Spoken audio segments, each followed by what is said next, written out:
ஐயுஹுசின இஸ்மா, நல்ல பேர் தேர்ந்தெடுத்து வையுங்கள் என்றார்கள். புள்ள பிறந்துச்சா அழகான பேர்.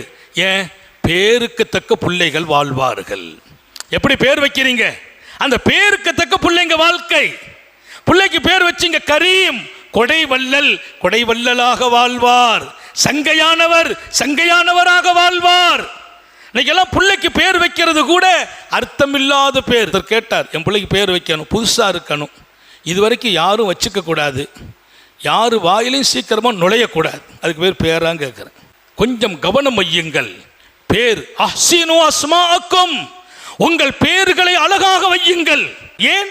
நாளை அல்லாஹ் உங்களை பேர் சொல்லி கூப்பிடுவான். உங்க பேரை அல்லாஹ் கூப்பிட இருக்கிறான். அல்லாஹ் கூப்பிடும் அந்த பெயர் அழகாக இருக்க வேண்டும். அகிலத்தின் அருட்கொடை கண்மணி நாயகம் ஸல்லல்லாஹு அலைஹி வஸல்லம் சொல்லிக் கொடுக்கிற மிக அருமையான வாழ்க்கை.